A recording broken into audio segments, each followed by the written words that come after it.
शुद्धं सिद्धं मतं गुरुं ज्योतिरूपं महादेवं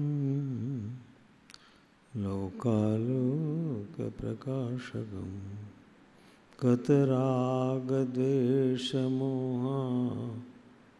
सर्वपापविवर्जिता सर्वदा सर्वकालेषु ते भवन्तु जिनोत्तमा पवित्रं परमं ध्येयं परमानन्ददायकं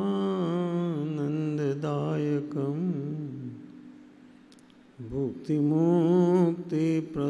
नित्यं पठते मङ्गलप्रदं नमो अरिहन्तां नमो सिद्धां नमो आयर्याणं नमो वज्रायाणं नमो लोये सवसाहुं ऐसो पंचनमुकारो सर्वपापप्रणाशनो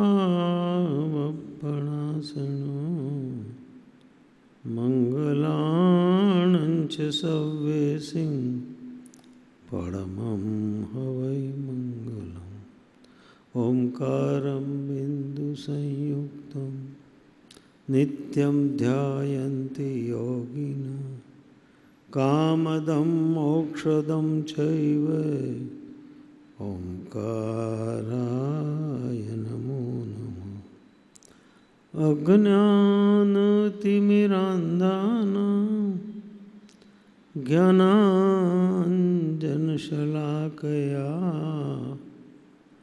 नेत्रमुन्मीलितं येन तस्मै श्रीगुरुवे नमः। पत्रांक 449 पान 372 ઉપર જોઈ રહ્યા છે। વૈરાગ્યદી સાધન સંપન્ન ભાઈ કૃષ્ણદાસ શ્રી ખંભાત ખંભાત લખાયેલો પત્ર છે કૃષ્ણદાસ ઉપર। શુદ્ધ ચિત્તથી વિદિત કરેલી તમારી વિજ્ઞપ્તિ પહોંચેલ છે। સર્વ પરમાર્થના સાધનમાં પરમ સાધન તે સત્સંગ છે। પરમાર્થના જેટલા સાધનો સાધનાના લક્ષ્ય કયા છે એમાંનું મુખ્ય જે સાધન છે પરમ સાધન છે સર્વશ્રેષ્ઠ સાધન છે એ સત્સંગ છે। અહીં સત્સંગ એટલે સત્પુરુષના ચરણોની ઉપાસના। સત્પુરુષના ચરણોની ઉપાસના નહીં થાય ત્યાં સુધી જ્ઞાન પરિણામ પામતું નથી। અને આગળ કહેવાના છે કે સત્પુરુષના ઉપદેશ વિના આત્માનું ને પરમાત્માનું સ્વરૂપ યથાર્થ સમજાતું નથી। ગમે તેટલું શાસ્ત્રમાં વાંચ્યું હોય સિદ્ધાંતોને વિચાર્યા હોય ગમે તેટલી ચર્ચાઓ કરી હોય પણ જ્યાં સુધી સત્પુરુષના શ્રી મુખેથી એ પરમ સાધન ઉપલબ્ધ ન થાય ત્યાં સુધી સાધનાનો ઢાંચો રચાતો નથી। આ બહુ મોટી અવસ્થા છે। એટલા માટે જ્ઞાન પણ સત્પુરુષના શ્રી મુખેથી સાંભળવું પડશે। જ્ઞાન પણ સત્પુરુષના શ્રી મુખેથી સાંભળવું પડશે। એ જ્યાં સુધી નહીં સાંભળીએ ત્યાં સુધી જ્ઞાનનું પરિણમન નહીં થાય। જ્ઞાન સાંભળવું એક વાત છે અને જ્ઞાનનું પરિણમન થવું એ બીજી વાત છે। સાંભળેલું જ્ઞાન પરિણમન થાય કે ન થાય પણ જ્ઞાની પાસેથી સાંભળેલું જ્ઞાન પરિણમન થયા વગર રહે નહીં। જેમ કે માણસ ખાય ઘણું પણ અંદરમાં પરિણમન ન થાય તો શરીરને પુષ્ટિ આપી શકતું નથી। એમ શાસ્ત્રનો અભ્યાસ ગમે તેટલો કર્યો હોય ગમે તેટલી શાસ્ત્રની ચર્ચા કરી હોય ગમે તેટલું પાંડિત્ય પોતાના જીવનમાં પ્રકાશ્યું હોય પણ સત્પુરુષના શ્રી મુખેથી ન સાંભળીએ ત્યાં સુધી એનો અહેસાસ, એની ભનક ઉડતી નથી, એનો અહેસાસ થતો નથી, એ પરિણામ પામતું નથી. એને પરિણામ નહીં પામેલું જ્ઞાન શુષ્ક બની જાય છે. જે જ્ઞાન પરિણામ પામતું નથી એ જ્ઞાન શુષ્ક બની જાય છે, માહિતી બની જાય છે, ઇન્ફોર્મેશન બની જાય છે, નોલેજ બની જાય છે, પણ અંતરની અનુભૂતિ બનતી નથી. એટલે જ્ઞાની પુરુષ પાસેથી પ્રાપ્ત થયેલું જ્ઞાન એક જ પરમ સાધન છે. આટલી મોટી વાત કૃપાળુદેવ કરે છે શ્રી કૃષ્ણદાસને. સર્વ પરમાર્થના સાધનમાં પરમ સાધન તે સત્સંગ છે. સત્પુરુષના ચરણ સમીપેનો નિવાસ છે. સત્પુરુષના ચરણમાં બેસવું એ મોટી અવસ્થા છે. સત્પુરુષ બોલે તો પણ ઠીક, ન બોલે તો પણ ઠીક, પણ એમની પાસે એમના ચરણોમાં બેસ્યા પછી અગર આપણો ઉપયોગ જ્ઞાની પુરુષને સન્મુખ થાય છે અને ભાવાત્મક જોડાણ જો પ્રગટ થાય તો અંદરમાં જ્ઞાનનો ફ્લો આપોઆપ વહેતો થાય છે. એ વિચારવું પડતું નથી, ચિંતવવું પડતું નથી, પણ અંદરમાં જ્ઞાનનો બોધ પ્રગટ થાય છે. એટલા માટે કહે છે કે સત્પુરુષના ચરણ સમીપનો નિવાસ, એનાથી સત્સંગ પ્રાપ્ત થશે અને સત્સંગથી જ્ઞાન પ્રાપ્ત થશે. જ્ઞાન શાસ્ત્રોમાંથી નથી આવતું, જ્ઞાન સત્સંગમાંથી આવે છે. જ્ઞાન જ્ઞાનીની ચરણોપાસનાથી આવે છે. એટલા માટે કહ્યું, નહીં મંત્ર તંત્રો જ્ઞાન ભાખ્યા, જ્ઞાન નહીં ભાષા ઠરી, જ્ઞાન નહીં કવિ ચાતુરી, નહીં અન્ય સ્થાને જ્ઞાન ભાખ્યું, જ્ઞાન જ્ઞાનીમાં કળો, જીનવર કહે છે જ્ઞાન તેને સર્વભવ્યો સાંભળો. જ્ઞાન જ્ઞાનીમાં છે અને જ્ઞાનીની ઉપાસના સિવાય જ્ઞાનનો બોધ જીવનમાં પ્રાપ્ત થતો નથી. એને એટલા માટે સત્પુરુષના ચરણનો નિવાસ બધા કાળમાં તેનું દુર્લભપણું છે અને આવા વિષમ કાળમાં તેનું અત્યંત દુર્લભપણું જ્ઞાની પુરુષોએ જાણ્યું છે. તો બધા કાળમાં જ્ઞાનીના ચરણનો સમીપનો નિવાસ અત્યંત દુર્લભ છે, કારણ કે જીવને એ રસ આવ્યો નથી, એ અંદરમાં અવસ્થા આવી નથી, એ અભિપ્સા, એ ઝંખના, એ તળવડાટ, એ તમન્ના એના જીવનમાં આવી નથી. અને આવી નથી એટલે જ્ઞાની પુરુષના ચરણોમાં એ સમર્પિત થતો નથી.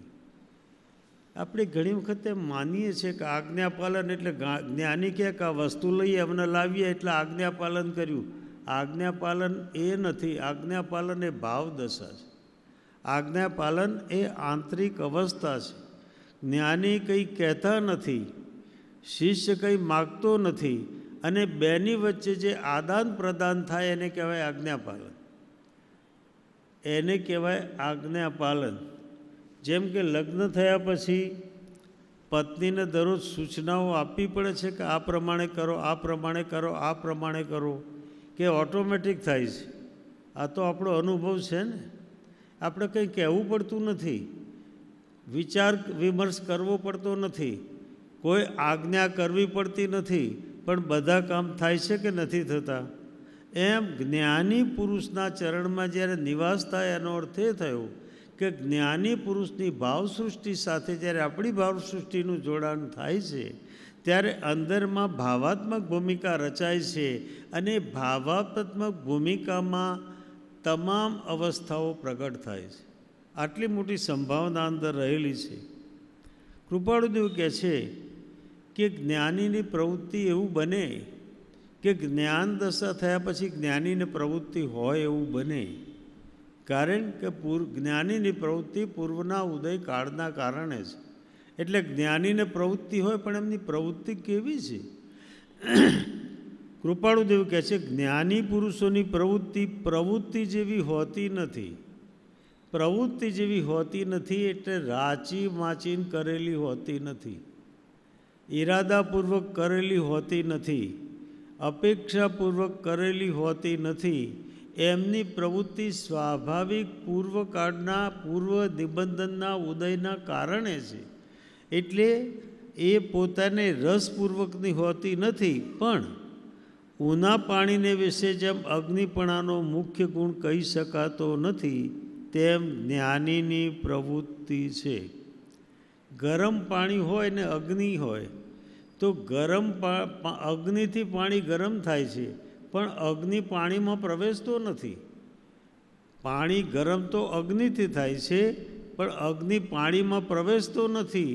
એમ જ્ઞાની પુરુષની બહારમાં પ્રવૃત્તિ થાય છે, પણ જ્ઞાની પુરુષનો પ્રવૃત્તિમાં પ્રવેશ નથી. એટલે જ્ઞાની પુરુષ એના જ્ઞાતા દ્રષ્ટા છે, એની અંદર જોડાયેલા નથી. એવી ભૂમિકા જ્ઞાનીમાં રચાય છે. તથાપિ જ્ઞાની પુરુષ પણ પ્રવૃત્તિને કોઈ પ્રકારે પણ ઈચ્છે છે. તથાપિ જ્ઞાની પુરુષ પણ નિવૃત્તિને કોઈ પ્રકારે પણ ઈચ્છે છે. જ્ઞાની પ્રવૃત્તિમાં હોવા છતાં એમને પૂછવામાં આવે કે તમારી ઈચ્છા શું છે, તો જ્ઞાનીની ઈચ્છા નિવૃત્તિની છે. જ્ઞાનીની ઈચ્છા પ્રવૃત્તિની નથી, પણ પૂર્વ કર્મના નિબંધનના કારણે એમને પ્રવૃત્તિ કરવી પડે છે. એટલે રાચી માચીન કરતા નથી, મનથી કરતા નથી, પણ એમને પ્રવૃત્તિમાં જવું પડે છે. જ્ઞાની હંમેશા નિવૃત્તિ ઈચ્છે છે, અને એનું પણ કારણ છે. જ્ઞાની શા માટે નિવૃત્તિ ઈચ્છે છે? એટલા માટે ઈચ્છે છે કે જે અખંડ તત્વનો પોતાને સમ્યક દર્શનમાં બોધ થયો છે, આત્માનું અખંડ દ્રવ્ય ગુણ અને પર્યાય સાથે જે અંદરમાં પ્રગટ થયું છે, એની અનંતતા એમને જાણી છે, એમને અનુભવી છે. એમને એ યથાતથ્ય રીતે જોઈ જાણીને અનુભવી છે.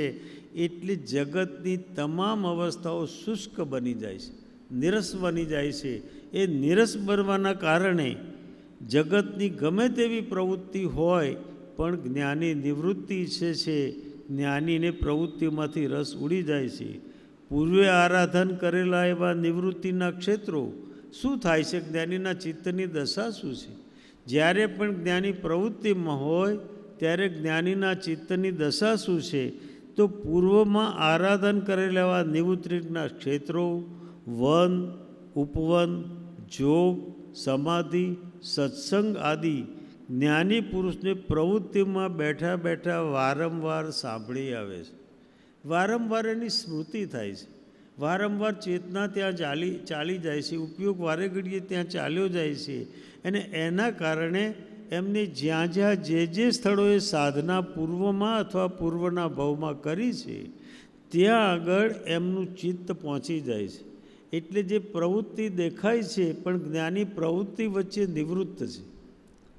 જ્ઞાની પ્રવૃત્તિ વચ્ચે નિવૃત્ત છે, અને આપણે નિવૃત્તિમાં પણ પ્રવૃત્તિ કરીએ છીએ. બંનેની અવસ્થામાં ફરક છે. તો નિવૃત્તિ ક્ષેત્રો વન, ઉપવન, જોગ, સમાધિ, સત્સંગ આદિ જ્ઞાની પુરુષને પ્રવૃત્તિમાં બેઠા વારંવાર સાંભળી આવે છે. તથાપિ ઉદય પ્રાપ્ત પ્રારબ્ધને જ્ઞાની અનુસરે છે, તો પણ ઉદય પ્રાપ્ત જે પ્રારબ્ધ છે, પરિસ્થિતિ છે, એનો જ્ઞાની તિરસ્કાર કરતા નથી, એને આવકાર પણ નથી, એનો સ્વીકાર પણ નથી, અને એનો ઇનકાર પણ નથી, એનો તિરસ્કાર પણ નથી. પણ જ્ઞાની સ્વાભાવિક અવસ્થામાં રસહીનપણે અંદર પ્રવર્તન કરે છે, પસાર થાય છે. આ જ્ઞાનીની કળા છે. તો આ કેવી રીતે પ્રાપ્ત થાય છે? તો કે આ જુદું રાખવાનું જે કામ કરે છે, જ્ઞાન કામ કરે છે. જ્ઞાન જ્ઞાનીને બહારની પ્રવૃત્તિથી ભિન્ન રાખે છે અને અંતરથી જોડાયેલા રાખે છે. જ્ઞાન, આત્મજ્ઞાન, આત્મબોધ જે થયો છે, એ જ્ઞાનીને બહારની પ્રવૃત્તિથી ભિન્ન રાખે છે અને અંતર અવસ્થા સાથે જોડાયેલા રાખે છે. એટલે જ્ઞાની બહારની પ્રવૃત્તિ રાચી માચીન કરતા નથી, એને કરી શકતા પણ નથી. એટલા માટે જ્ઞાનીને બંધ નથી. જ્ઞાની પ્રવૃત્તિને વેદે છે, છતાં એમને પ્રતિ અધ્યવસાય થતો નથી, કારણ કે એમાં રાચી માચીન કરતા નથી. અજ્ઞાન દશામાં પ્રવૃત્તિનું વેદન તો થાય છે, પણ પ્રત્યધ્યવસાય ઉત્પન્ન થવાના કારણે નવો કર્મબંધ થાય છે. જ્ઞાનીને નવો કર્મબંધ થતો નથી, પણ જે જૂનું કર્મ સક્રિય થયું છે એ પણ અંદરથી નિર્જરી જાય છે. એટલે જ્ઞાનીને સંવર અને નિર્જરાનો પરિણામ છે, અજ્ઞાન દશામાં આશ્રવ અને બંધનો પરિણામ છે. એનું કારણ કે અંદરના રસની સ્થિતિ જ્ઞાનીને જ્ઞાન પ્રવૃત્તિમાં જવા દેતું નથી, પણ અંતરમાં રાખીને પ્રવૃત્તિમાં જાય છે. અજ્ઞાની રસપૂર્વક પ્રવૃત્તિમાં ડૂબે છે, એટલે સારા ખોટાનો ગમાણ ગામાનો અભિપ્રાય ઉત્પન્ન થાય છે, એટલે પ્રત્યધ્યવસાય ઉત્પન્ન થાય છે, અને પ્રત્યધ્યવસાય ઉત્પન્ન થાય એટલે બંધ અંદરમાં થાય છે. જે બંધનું કારણ છે એ પ્રત્યધ્યવસાય છે. તો તથાપી ઉદય પ્રાપ્ત જ્ઞાનીને તથાપી ઉદય પ્રાપ્ત પ્રારબ્ધને જ્ઞાની અનુસરે છે. સત્સંગની રુચિ રહે છે, તેનો લક્ષ્ય રહે છે, પણ તે વખત નિયમિત નથી. જ્ઞાનીને સત્સંગનો રુચિ રહે છે, પણ સંજોગોના આધીન જો સત્સંગ થાય તો ઠીક છે. જ્ઞાનીને એના તરફ પણ આત્યંતિક ખેંચાણ નથી, પણ રુચિનો રસ એટલા માટે છે, કદાચ કોઈ જીવના નિમિત્તમાં પોતે નિમિત્ત બની જાય, કોઈ જીવના અંતરવસ્થા પ્રગટ થવામાં પોતે નિમિત્ત બની જાય, એટલા માટે જ્ઞાનીને એ રુચિ અથવા એ લક્ષ્ય રહ્યા કરે છે. કલ્યાણને વિશે પ્રતિબંધરૂપ જે કારણો છે તે જીવે વારંવાર વિચારવા ઘટે છે. હવે અહીં આગળ આપણી વાત કરે છે કે જેને આધ્યાત્મ દશા પ્રાપ્ત કરવાની છે, એના જીવનમાં એને પ્રયોગ કરવો પડશે, એને પોતાના જીવનમાં ઉતરવું પડશે. આપણે મોટે ભાગે જીવે જઈએ છીએ, પણ પોતાના જીવનમાં ઉતરતા નથી. અહીં એમ કહું છું કે જેને કલ્યાણને વિશે પ્રતિબંધરૂપ જે કારણો છે, પોતાના કલ્યાણને અટકાવનારા જે કારણો છે, તે જીવે વારંવાર વિચારવા ઘટે છે. એનો વિચાર પોતાના જીવનમાં પ્રગટાવવો પડશે, એનું ચિંતન કરવું પડશે. તે કારણોને વારંવાર વિચારવી મટાડવા ઘટે છે. એનો વારંવાર વિચાર કરીને પોતાની સુરતા, પોતાનું લક્ષ્ય એ કારણોથી દૂર થવા તરફ અથવા એ કારણો મટાડવા તરફ પોતાને રાખવો પડે. અને એ માર્ગને અનુસર્યા વિના, આવો માર્ગ જ્યાં સુધી નહીં અનુસરીએ ત્યાં સુધી કલ્યાણની પ્રાપ્તિ ઘટતી નથી, ત્યાં સુધી પોતાના જીવનનું કલ્યાણ થઈ શકતું નથી. એટલે કે અકલ્યાણના કારણો વિચારવા પડે, કલ્યાણના કારણો વિચારવા પડે, અકલ્યાણના કારણો દૂર કરવા પડે, અને કલ્યાણના કારણો તરફ યાત્રા કરવી પડે, તો કલ્યાણનો માર્ગ ખુલ્લો થાય, નહીં તો કલ્યાણનો માર્ગ ખુલ્લો થઈ શકતો નથી. તો આ જીવે વિચારવું પડશે. આ જીવે કોઈ અંતર પ્રાપ્તિનો કોઈ શોર્ટકટ નથી, સમ્યક દર્શનનો કોઈ શોર્ટકટ નથી. એ તો જે માર્ગે જવું પડે એ જ માર્ગે જવું પડે. જે અંતરમાં નિરાકરણ કરવું પડે નિરાકરણ કરવું જ પડશે. એ સિવાય સમ્યક દર્શનનો બોધ પોતાના જીવનમાં થઈ શકતો નથી. શ્રીમદજીએ પોતે કહ્યું છે કે કોઈના આશીર્વાદથી આત્મજ્ઞાનનો બોધ પ્રાપ્ત થતો નથી, અને કોઈના અપલાપથી સમ્યક દર્શન જતું નથી. એ તો પોતાના પુરુષાર્થથી પ્રાપ્ત થાય છે. પોતાને એ પ્રકારનો સમ્યક પુરુષાર્થ પોતાના જીવનમાં કરવો પડશે. એ કારણોને વારંવાર વિચારી મટાડવા ઘટે છે, અને એ માર્ગને અનુસર્યા વિના કલ્યાણની પ્રાપ્તિ ઘટતી નથી. સ્પષ્ટ એમને કહ્યું છે કે એ માર્ગને અનુસર્યા વિના કલ્યાણની પ્રાપ્તિ ઘટતી નથી. એટલે કલ્યાણના માર્ગ તરફ યાત્રા કર્યા સિવાય પોતાનું કલ્યાણ થઈ શકતું નથી. એટલે પોતાના કલ્યાણ માટે પોતે જવાબદાર છે. પોતાનું કલ્યાણ પોતા થકી થશે, પણ જ્યારે કલ્યાણ થવાનું હશે, થતું હશે, ત્યારે જ્ઞાની પુરુષ પણ મળશે, એમના આશીર્વાદ પણ મળશે, એમનો અનુગ્રહ પણ મળશે, અને પરમાત્માની કૃપા પણ મળશે. પણ પોતે પોતાનો કલ્યાણનો માર્ગ વિચારીને કલ્યાણના માર્ગ પર ચાલે તો, નહીં તો લાખ ઉપાયે પણ કલ્યાણ થઈ શકતું નથી. હવે મહત્ત્વની વાત કરવી છે કે જીવના જે મૂળભૂત દોષ છે એની કૃપાળુદેવ વાત કરે છે કે મળ, વિક્ષેપ અને અજ્ઞાન એ અનાદિના જીવના 3 દોષ છે. પહેલાં થોડી ચર્ચા કરી હતી એની. મળ એટલે વિષય અને કશાય, કર્મજનિત અવસ્થા. વિક્ષેપ એટલે સ્વચ્છંદ મત અને આગ્રહ. અને અજ્ઞાન એટલે સ્વરૂપની વિસ્મૃતિ. આ 3 દોષના કારણે અનંતકાળનું પરિભ્રમણ છે, અથવા તો આત્મબોધ આપણા જીવનમાં પ્રાપ્ત થતો નથી. જ્ઞાની પુરુષોના વચનની પ્રાપ્તિ થાય. હવે એનો ઉપાય કૃપાળુદેવ બતાવે. આનો ઉપાય શું? તો એ કૃપાળુદેવ કહે છે જ્ઞાની પુરુષોના વચનની પ્રાપ્તિ થઈ. એટલે પહેલી વાત એ થઈ કે જ્ઞાની પુરુષનું જ વચન જોઈશે, અજ્ઞાનીનું વચન ચાલશે નહીં. પહેલી વાત એ થઈ કે જ્ઞાની પુરુષનું વચન પ્રાપ્ત નહીં થાય ત્યાં સુધી અંતરતત્વનો યથાર્થ બોધ પોતાના જીવનમાં થતો નથી. એટલા માટે વચન જ્ઞાની પુરુષનું જ જોઈશે. બીજા વચનો પોતાની સુષુપ્ત ચેતનાને જગાડી શકતા નથી. એનામાં સામર્થ્ય નથી, એનામાં શક્તિ નથી. જ્ઞાની પુરુષના વચનમાં એ તાકાત છે, કારણ કે આત્માના પ્રદેશોને લૂછાઈને આવે છે, એટલે શક્તિને સામર્થ્ય લઈને આવે છે. અને શક્તિને સામર્થ્યના કારણે આપણી સુષુપ્ત ચેતના જાગૃત થાય છે. એટલા માટે જ્ઞાનીનું વચન જોઈશે. જ્ઞાની પુરુષના વચનની પ્રાપ્તિ થઈ પછી બીજી વાત કરી, તેનો યથાયોગ્ય વિચાર થવાથી. જ્ઞાની પુરુષનું વચન પ્રાપ્ત થયું, પણ એના ઉપર ચિંતન, મનન, નિધિધ્યાસન, અનુપ્રેક્ષા ન થાય તો પણ આગળની યાત્રા રોકાશે. જ્ઞાનીનું વચન પ્રાપ્ત થયા છતાં પણ જો અંદર શ્રવણ, મનન, નિધિધ્યાસન, અનુપ્રેક્ષા, ચિંતન અને અનુપ્રેક્ષા ન થાય તો પણ માર્ગમાં રોકાવાનું થશે.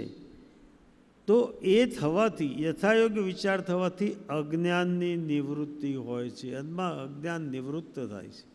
અજ્ઞાન અંતરમાંથી જાય છે અને જ્ઞાનનો બોધ પોતાના જીવનમાં પ્રગટ થાય છે. તે અજ્ઞાનની સંતતિ બળવાન હોવાથી તેનો રોધ થવાને અર્થે અને જ્ઞાની પુરુષના વચનોનો યથાયોગ્ય વિચાર થવાને અર્થે મળ અને વિક્ષેપ ઘટાડવા પડે છે. અહીં એમ કહ્યું કે અજ્ઞાનની સંતતિ જે બળવાન છે એને એક તો રોકવું પડશે, એને રોકવું પડશે.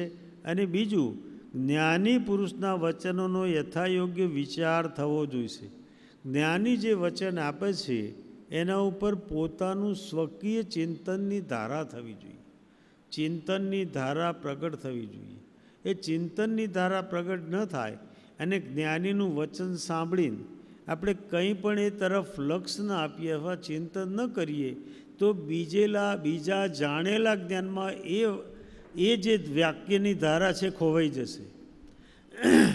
એ અંદર અપૂર્વ વિચાર નહીં પ્રગટ કરે. એટલે કહ્યું તે અજ્ઞાનની સંતતિ બળવાન હોવાથી તેનો રોધ થવાને અર્થે અને જ્ઞાની પુરુષના વચનોનો યથાયોગ્ય વિચાર થવાને અર્થે મળ અને વિક્ષેપ મટાડવા ઘટે છે. સરળપણું, ક્ષમા, પોતાના દોષનું જોવું, અલ્પ આરંભ, અલ્પ પરિગ્રહ એ આદિ મળ મટાડવાના સાધન છે. મળ એટલે વિષયને કસાય, અને વિષયને કસાયને જો મટાડવા હોય તો પોતાના જીવનમાં એક તો પહેલાં સરળપણું જોઈએ. સરળપણુંનો અર્થ એ કે ભોળો ખરો પણ ભોટ નહીં, બુદ્ધિશાળી હોય, પ્રજ્ઞાવાન હોય, સમજ પૂરેપૂરી હોય, ઇન્ટેલિજન્ટ હોય, પણ છતાં જ્યારે સત્ય સામે આવે ત્યારે સ્વીકારવાની તૈયારી જોઈએ. અને અસત્ય તરફ ઢળેલા છે એને છોડવાની તૈયારી જોઈએ. એને કહેવાય સરળ. સરળનો અર્થ એ છે કે સત્યનો સીધો સ્વીકાર કરી શકે એવી સ્થિતિ પોતાના હૃદયમાં ધારણ કરે, એને કહેવાય સરળ. ઘણી વખત એવું થાય છે કે જ્ઞાની પુરુષ આવે અને જ્ઞાની પુરુષના જ્ઞાનમાં એવું થાય કે જીવની અંતર અવસ્થા સ્પષ્ટ થાય છે. એ સ્પષ્ટ થવાના કારણે એના અંતરમાં જે રોકનારા અથવા વિઘાતક પરિબળો છે જ્ઞાનીને દેખાય છે અને એનો ઉપાય પણ દેખાય છે. એટલે જ્ઞાની એને અનુલક્ષીને સાધના આપે છે. જ્ઞાની એમ કે તમારે ધ્યાન કરવાનું છે, આપણે તરત કહીશું માળા ગણીએ તો ચાલે કે ના ચાલે? તો જ્ઞાની માળા ના નહીં પડે તો કે માળા ગણો. પણ એ જે જ્ઞાનીનું વચન મળ્યું કે ધ્યાન કરો, એ વચન આપણે ખોઈ નાખ્યું અને આપણો અભિપ્રાય આપણે પ્રગટ કર્યો. એટલા માટે કહે છે કે જ્ઞાની જે કંઈ કહે એને તહતથી કરવું. તહતથી કરવું એટલે સ્વીકાર કરવો. અને પોતે જે સાધન પકડ્યા છે એને એ જ ક્ષણે છોડી દેવા. ભલે લાખોની સંખ્યામાં માળાઓ કરી હોય, માળાઓ ગણી હોય, પણ જ્ઞાની મળે અને જ્ઞાની એમ કે તમે માળા મૂકી દો અને તમે ધ્યાન કરો, તો એ જ ક્ષણે માળા મૂકીને ધ્યાન કરવા તૈયાર થાય તો જ્ઞાનીનું વચન સ્વીકાર્યું ગણાય. ત્યાં સુધી જ્ઞાનીનું વચન સ્વીકાર્યું ગણાય નહીં. આપણું જે અટક્યું છે અંદરમાં, અનુભૂતિ અટકી છે, એનું કારણ એટલું જ છે કે આપણે જે કંઈ સ્વીકાર્યું છે એને છોડવા તૈયાર નથી. આપણે જે કંઈ સ્વીકાર્યું છે એને છોડવા તૈયાર નથી અને એમ માનીએ છીએ કે આ મુક્તિનું કારણ છે. એટલે એ અવસ્થાને આપણે પકડી રાખીએ છીએ, એ સાધનાને પકડી રાખીએ છીએ અને સાચી સાધના મળવા છતાં એનો સ્વીકાર કરતા નથી. એટલા માટે જ્ઞાની પહેલાં ટેવ છોડાવશે. માળાની ટેવ પડી હશે તો કહે છે ધ્યાન કરો, ધ્યાનની ટેવ પડી હશે તો કહે છે ભક્તિ કરો, ભક્તિની ટેવ પડી હશે તો કે જ્ઞાનની ઉપાસના કરો. પણ જ્ઞાની એ જુએ છે એ વખતે કે એના ચિત્તમાં જે આજ્ઞા થાય છે સ્વીકારવાની તૈયારી છે કે નહીં, કે એના ચિત્તમાં પ્રતિકાર આવે છે. જો પ્રતિકાર આવતો હશે તો જ્ઞાની કહેશે ભલે ત્યારે એમ કરો. એટલે જ્ઞાનીની આજ્ઞા ગઈ અને આપણી જે પકડી રાખ્યું હતું એ આપણે ચાલુ રાખ્યું. હવે અંદરમાં ગતિ થશે પણ પ્રગતિ નહીં થાય, વિકાસ નહીં થાય, અંતર અનુભૂતિના દ્વાર નહીં ખુલે, કારણ કે જ્ઞાનીની આજ્ઞા આપણે નિષ્ફળ કરી છે. તો એ વિચાર આપણે પ્રગટાવવો પડશે. તો જ્ઞાની પુરુષના વચનોનો યથાયોગ્ય વિચાર થવાને અર્થે મળ અને વિક્ષેપ ઘટાડવા માટે છે સરળપણું, ક્ષમા. ક્ષમા એ મહત્ત્વનું પરિબળ છે. જીવન એવું જીવવું કે ક્ષમા માગવી જ ના પડે. ક્ષમા છે એ અંદરમાં કષાયોમાં ગયા પછી એમાંથી પાછા ફરવાની પ્રક્રિયા એ ક્ષમા છે. મૂળ વાત તો એ છે કે આપણે કષાયોમાં જઈએ જ નહીં, આપણે એમાં પ્રવેશ જ ન કરીએ, મૂળ વાત છે. પણ માનો કે કષાયોમાં પ્રવેશ કર્યો તો પછી એની ક્ષમા આપણે માગી લેવી કે જેથી કસાઈની પરંપરા ન ચાલે. નહીં તો કસાઈનો અનુબંધ ચાલ્યા કરશે, પરંપરા ચાલ્યા કરશે. અને ક્ષમાનો અર્થ એ થયો કે એકવાર ક્ષમા આપ્યા પછી એ પ્રકારનો દોષ આપણા જીવનભર ફરી ન થાય એને કહેવાય ક્ષમા. ક્ષમા એટલે સોરી કીધું એ ક્ષમા નથી, એ તો હેબિટ છે. આપણે જે સોરી કહીએ છીએ હેબિટ છે, ક્ષમા નથી. અહીં ક્ષમાનો અર્થ એ છે એક વખત જે કસાય માટે અથવા જે આચરણ માટે ક્ષમા માગી એ આચરણ ફરીથી જીવનમાં ક્યારે પણ ન થાય એને કહેવાય ક્ષમા. એનું એ આચરણ જો ફરીથી થાય તો આપણે પછી એ ક્ષમા ન કહેવાય, એ ક્ષમા કહી શકાતી નથી. એટલે 4 પ્રકારના દોષ ઉત્પન્ન થાય છે આજ્ઞાપાલનમાં અથવા વ્યક્તિ સાથેના વ્યવહારમાં: અતિક્રમ, વ્યતિક્રમ, અતિચાર ને અનાચાર. અતિક્રમ, વ્યતિક્રમ ને અતિચાર ત્યાં સુધી ક્ષમાપના છે, ત્યાં સુધી દોષને હળવો કરી શકાય છે. પણ અનાચાર એટલે હેતુપૂર્વક કરેલું કર્મ છે અને જે કર્મ હેતુને ઈરાદાપૂર્વક કર્યું છે એની ક્ષમા હોઈ શકતી નથી, એનું પ્રતિક્રમણ પણ હોઈ શકતું નથી. જ્યાં અતિક્રમણ થયું છે ત્યાં પ્રતિક્રમણ કરવાનું છે. તો જે કસાઈની ધારામાં ગયા એ કસાઈથી પાછા ફરવાની આ પ્રક્રિયા છે, પણ એ ન થાય તો એનો અર્થ થાય કે આપણે યથાર્થ સ્વરૂપમાં પ્રતિક્રમણ કર્યું નથી, પણ આપણે એની શોર્ટકટ શોધી નાખી. ગુનો કરવો અને ભૂલ થઈ ગઈ એમ કહેવું, ગુનો કરવો અને ક્ષમા કરજો એમ કહેવું, મિચ્છામી દુક્કડમ એમ કહેવું. મિચ્છામી દુક્કડમનો અર્થ એ છે કે પોતાના જીવનમાંથી રાગદ્વેષનો અંશ નીકળી જાય, એને કહેવાય મૂળભૂત મિચ્છામી દુક્કડમ. પણ અગર એ અંશ ગયો નથી અને એના કારણે બીજા જીવ પ્રત્યે ઉપેક્ષા પ્રાપ્ત થઈ હોય, એને કોઈ બાધા પહોંચાડી હોય, તો એ બાધા જે પહોંચાડી છે એને માટે એની ક્ષમાપના કરવી અને પછી એ ભૂલી જવું. પણ જો એની સ્મૃતિ રહે તો વાસ્તવિક ક્ષમાપના કરી નથી. આ તો એવું થાય કે એક વખત માફ કર્યા પછી વારે ઘડી કે તમે ભૂલ કરી હતી તોય મેં માફ કરી, તમે ભૂલ કરી હતી તોય માફ કરી, તો વાસ્તવમાં એને માફ કર્યું નથી, પણ વારે ઘડીએ ભૂલ કરી છે એમ કરીને ફરી પહેલાંને યાદ દેવડાવે છે. તો આ ન થવું જોઈએ. તો એ કહેવાય ક્ષમાપના. પછી ત્રીજી વાત કે પોતાના દોષનું જોવું. આપણે બીજાના દોષ જોવામાં માહેર છીએ, બીજાના દોષ જોવામાં આપણે એક્સપર્ટ છીએ, પણ પોતાના દોષ જોવામાં એમ કહે છે જ્યારે આપણે એક આંગળી બીજા તરફ ચીંધીએ છીએ ત્યારે બાકીની 3 આંગળી કોની તરફ હોય છે? આપણી પોતાની તરફ. એટલે એમ કહે છે કે પોતાના દોષનું જોવું. દીઠા નહીં નીચે દોષ હતો, તરીએ કોણ ઉપાય.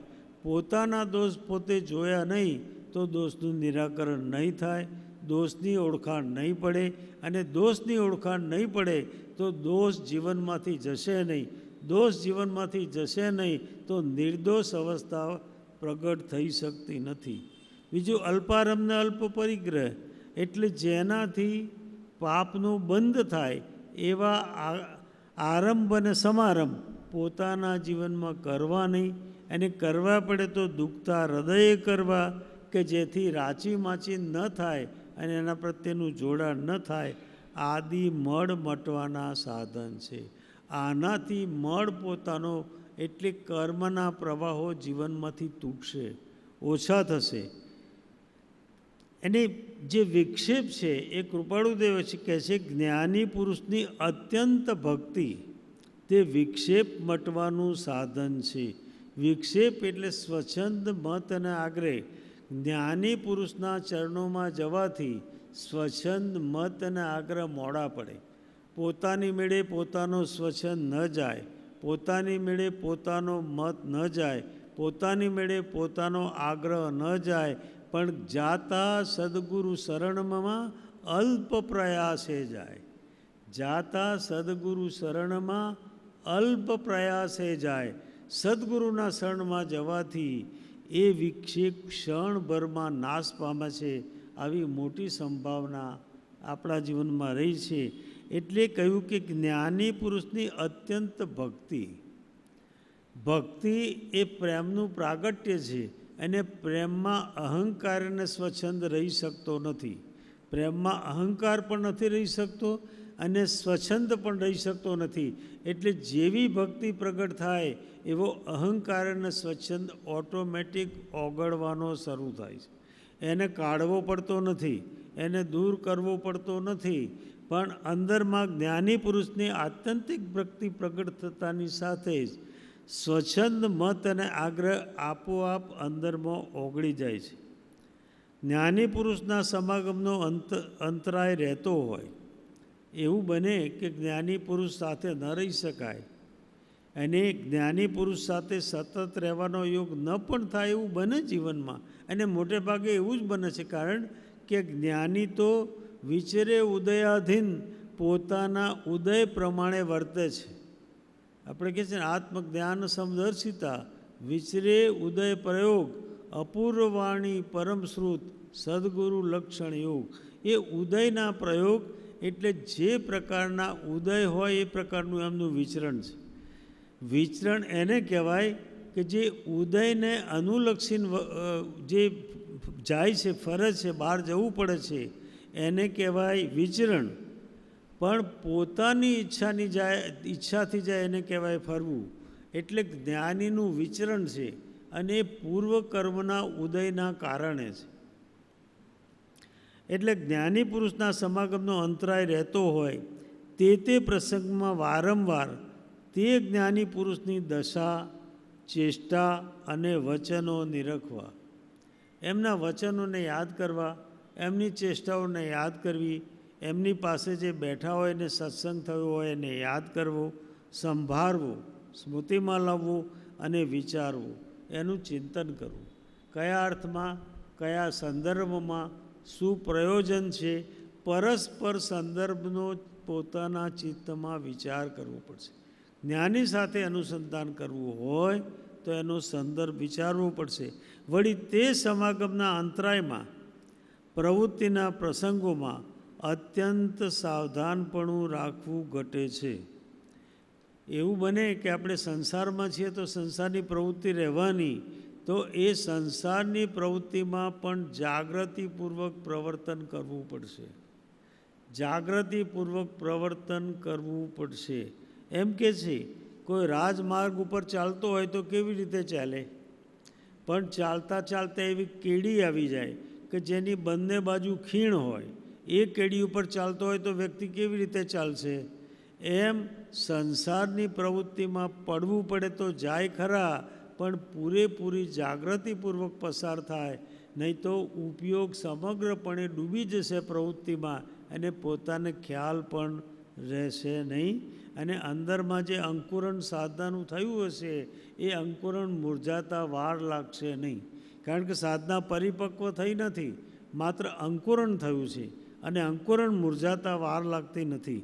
કેમ કે એક તો સમાગમનું બળ નથી. પહેલી તો વાત એ કે જ્ઞાની પુરુષ પાસે હાજર નથી એટલે સમાગમનું બળ નથી. અને બીજો અનાદિનો અભ્યાસ છે. અનાદિકાળનો જે સંસ્કારો પડ્યા છે, સંસ્કારનો અભ્યાસ છે, એટલે સંસ્કારો બહાર ખેંચી જશે. આપણા ચિત્તમાં બે પ્રકારની અવસ્થા છે કે આપણા જે પૂર્વના સંસ્કારો છે એ બહાર તરફ ખેંચે છે અને ચેતના અંતર તરફ ખેંચે છે. એટલે આપણું જીવન બે ભાગમાં વહેંચાયેલું છે. એટલા માટે આપણે અશુભ કાર્ય કરતા હોય તો શુભ વિચાર આવે છે અને શુભ કાર્ય કરતા હોય તો અશુભ વિચાર આવે છે.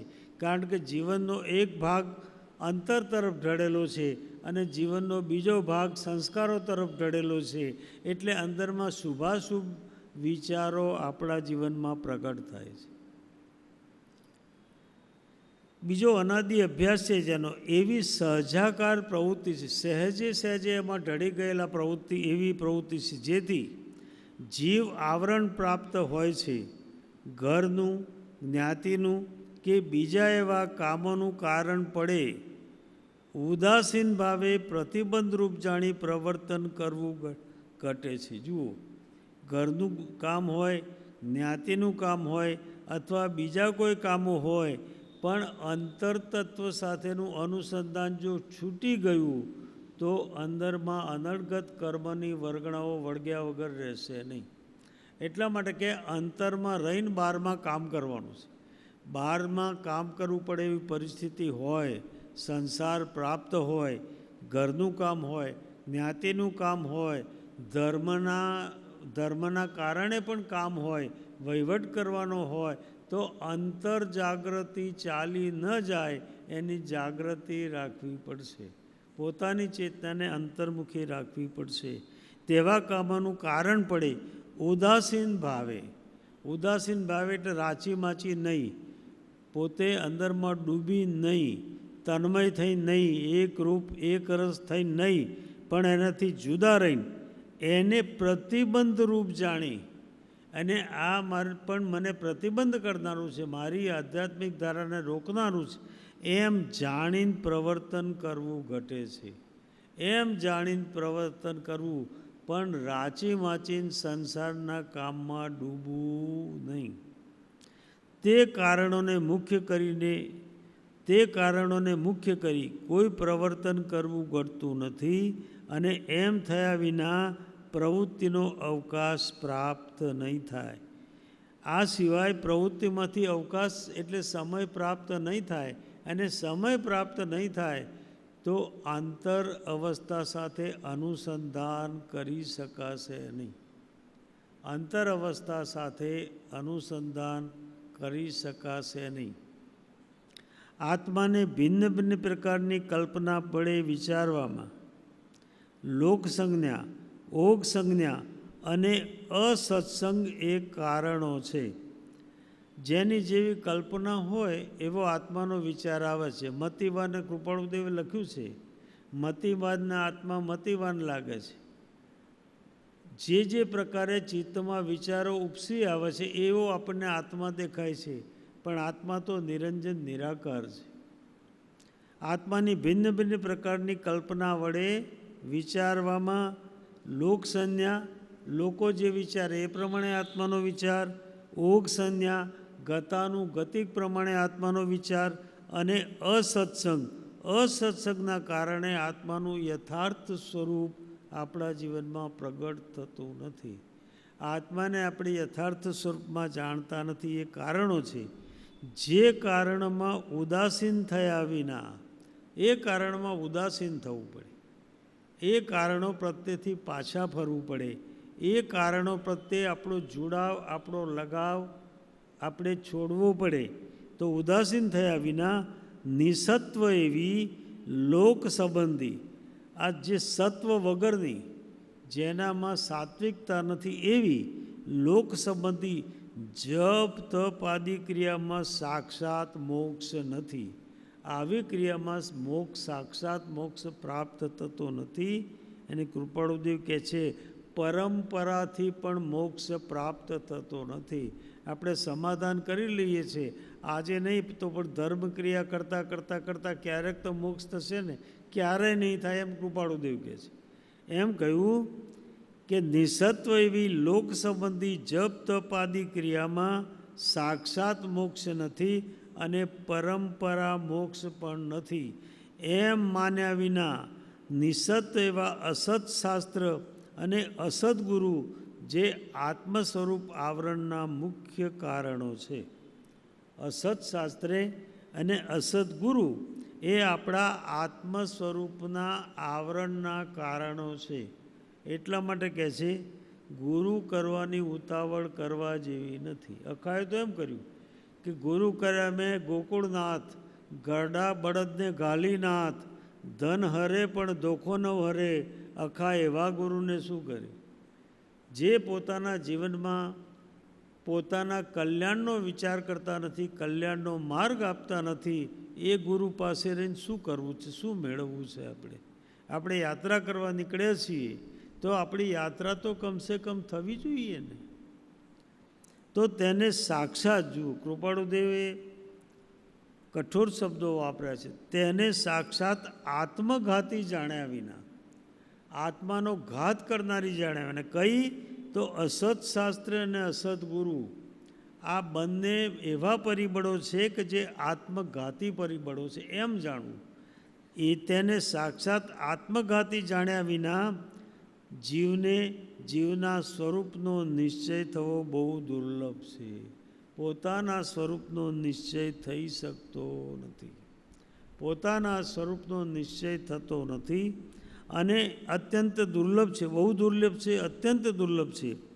જ્ઞાની પુરુષના પ્રગટ આત્મ સ્વરૂપને કહેતા એવા વચનો પણ તે કારણોને લીધે જીવને સ્વરૂપનો વિચાર કરવાને બળવાન થતા નથી. એમ કહેવું છે કે એક વખત અસત શાસ્ત્ર અને અસત ગુરુ મળ્યા પછી એવું પ્રચંડ આવરણ અંદરમાં ઊભું થાય છે કે એ પછી જ્ઞાની પુરુષ મળે તો પણ એમના વચનો જીવનમાં અસર કરી શકતા નથી.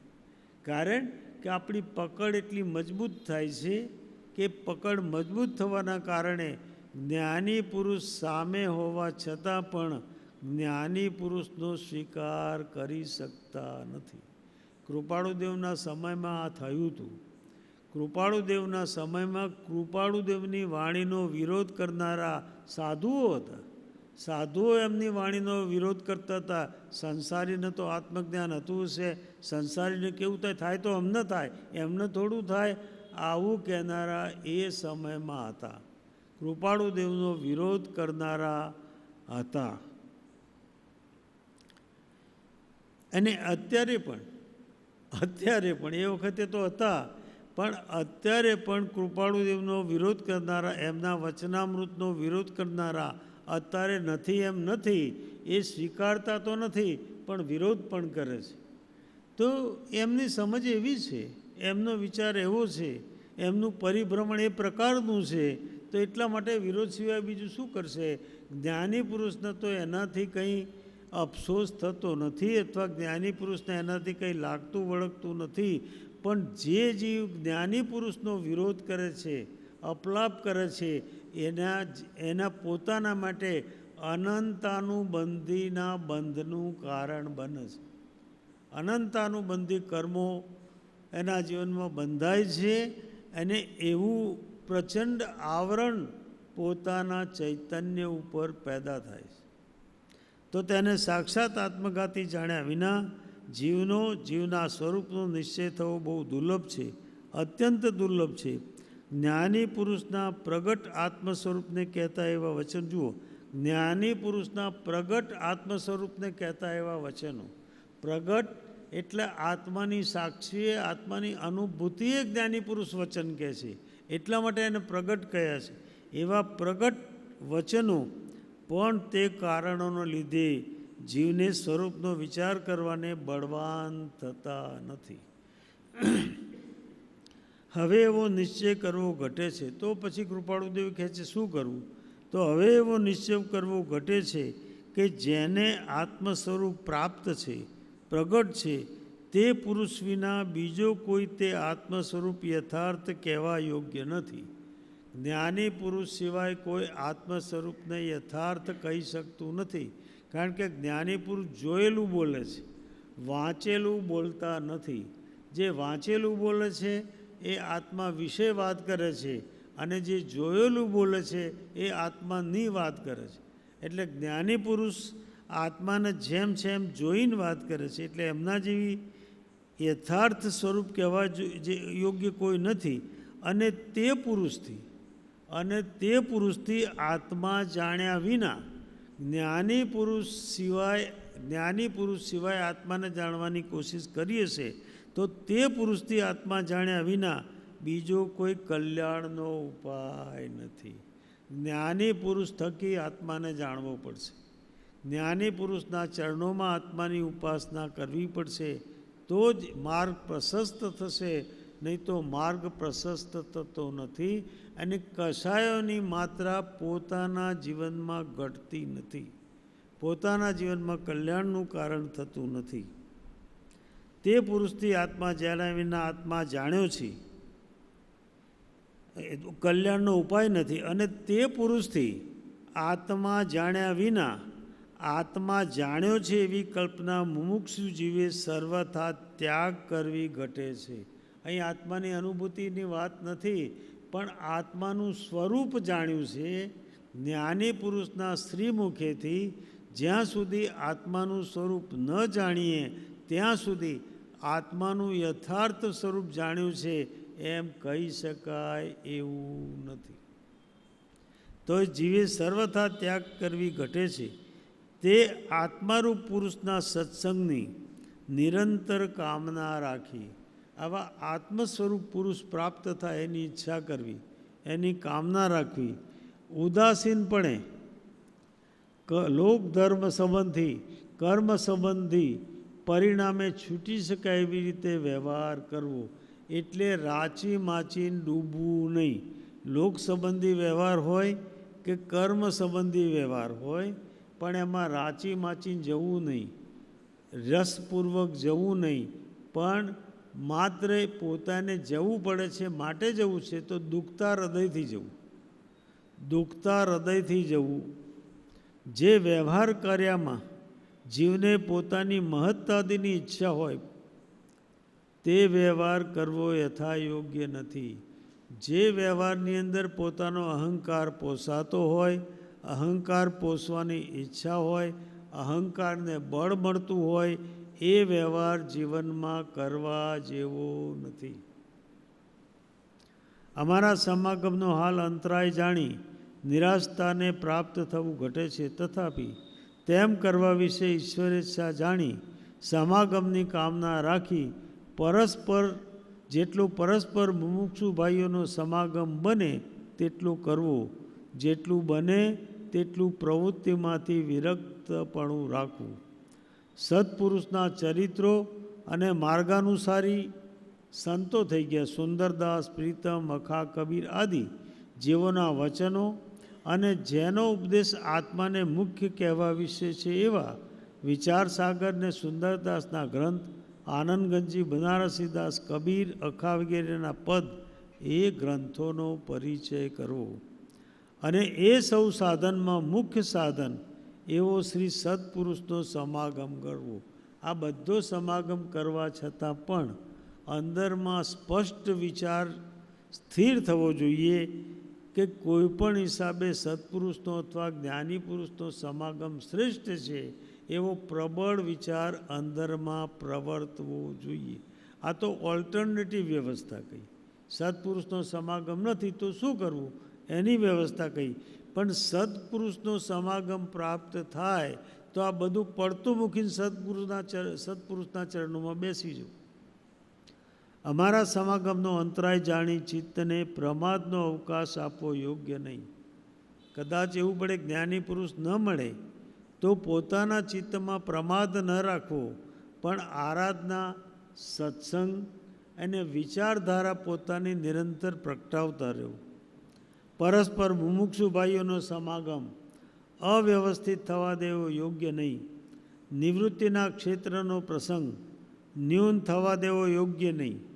નિવૃત્તિ પરસ્પર રાખીને અથવા જીવનમાં અથવા દિવસમાં જેટલી નિવૃત્તિ મળે એટલો વખત આધ્યાત્મનું ચિંતન કરવું, પરસ્પર સત્સંગીઓનો સમાગમ કરવો, અભ્યાસી કોઈ હોય તો એમની સાથે અભ્યાસ કરવો, આ પ્રયોગ કરવો. કામનાપૂર્વક પ્રવૃત્તિ યોગ્ય નહીં, પણ કોઈ ઈચ્છાપૂર્વક નહીં, કોઈ ગણતરીપૂર્વક નહીં, આયોજન પ્રયોજનપૂર્વક નહીં, કંઈ મેળવવા માટે નહીં, પણ માત્ર કલ્યાણ માટે પ્રવૃત્તિ કરવી એમ વિચારી જેમ બને તેમ અપ્રમત્તતાને, પરસ્પરના સમાગમને, નિવૃત્તિના ક્ષેત્રને અને પ્રવૃત્તિના ઉદાસીનપણાને આરાધવા. તો અપ્રમત્ત રહેવું, પરસ્પરનો સમાગમ કરવો, નિવૃત્તિના ક્ષેત્રમાં રહેવું અને પ્રવૃત્તિના પ્રવૃત્તિમાં રહેવું હોય તો ઉદાસીનપણે રહેવું, પણ અંદર આસક્તિપૂર્વક પ્રવૃત્તિમાં પ્રવેશ કરવો નહીં.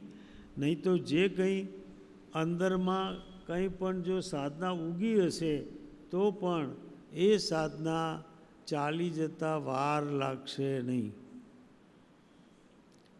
જે પ્રવૃત્તિ અત્ર ઉદયમાં છે તે બીજે દ્વારથી, પોતાની વાત કરી રહ્યા છે, જે પ્રવૃત્તિ અત્ર ઉદયમાં છે તે બીજે દ્વારથી ચાલ્યા જતાં પણ ન છોડી શકાય તેવી છે. અમે ગમે તેટલો પ્રયત્ન કરીએ પણ અમારી પ્રવૃત્તિ અમે છોડી શકીએ એમ નથી. વેદવા યોગ્ય છે માટે તેને અનુસરીએ છીએ. એ વેદ્યા સિવાય નિવૃત્ત થવાની નથી. તથાપિ હવે મહત્ત્વની વાત કરવી છે કે અવ્યાભાસ સ્થિતિને વિશે જેવું ને તેવું સ્વાસ્થ્ય છે. અંદરમાં ચૈતન્ય તત્વનો અનુભવથી અમે સહેજ પણ વિચલિત થતા નથી. અમારી ચેતના જ્યાં હોવી ઘટે ત્યાં જ છે. બહારમાં ગમે તેટલી પ્રવૃત્તિ દેખાતી હોય પણ અમે બહારમાં પ્રવર્તતા નથી, પણ અમારી પ્રવૃત્તિ નિરંતર અંતર્મુખી છે. બહારમાં ભલે ગમે તેટલી વ્યાપક પ્રવૃત્તિ દેખાતી હોય તો પણ અમે એ પ્રવૃત્તિ રાચીમાચીન કરતા નથી, પણ અમારી ચેતના અંતર સાથે નિરંતર જોડાયેલી રહે છે. એટલે કહ્યું આવું સ્વાસ્થ્ય છે. આજે 8મું પત્તું લખીએ છીએ તે સૌ તમ સર્વ મુમુક્ષુ ભાઈઓને વારંવાર વિચારવાને અર્થે લખાયા છે. ચિત્ત એવા ઉદયવાળું ક્યારેક વર્તે છે. આજે એવો અનુક્રમે ઉદય થવાથી તે ઉદય પ્રમાણે લખ્યું છે.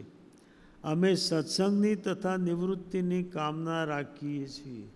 જ્ઞાની પુરુષને કાં તો નિવૃત્તિની જ યાત્રા મુખ્યત્વે પ્રિય હોય છે, પણ બીજા નંબર ઉપર એમને સત્સંગની પ્રવૃત્તિનો રસ છે. એટલા માટે કે બીજા જીવનું કલ્યાણ થઈ શકે અને પોતાની સ્મૃતિ વિશેષ થઈ શકે ચૈતન્ય. એટલા માટે તો સત્સંગની અને નિવૃત્તિની કામના રાખીએ છીએ. તો પછી તમ સર્વેને રાખવી ઘટે એમાં કંઈ આશ્ચર્ય નથી.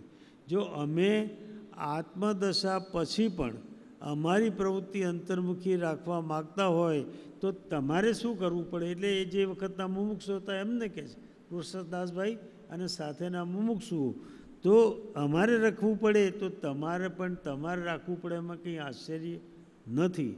અમે અલ્પારંભને અલ્પ પરિગ્રહને વ્યવહારમાં બેઠા પ્રારબ્ધ નિવૃત્તિ રૂપે ઈચ્છીએ છીએ.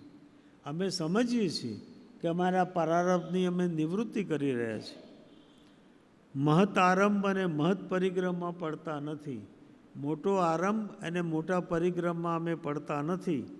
તો પછી તમારે તેમ વર્તવું ઘટે તેમાં કંઈ સંશય કર્તવ્ય નથી. તો જે સાધક એમની નિશ્રામાં છે એમને પણ એ પ્રમાણે કરવું પડે, એમાં કાંઈ નવાઈની વાત નથી.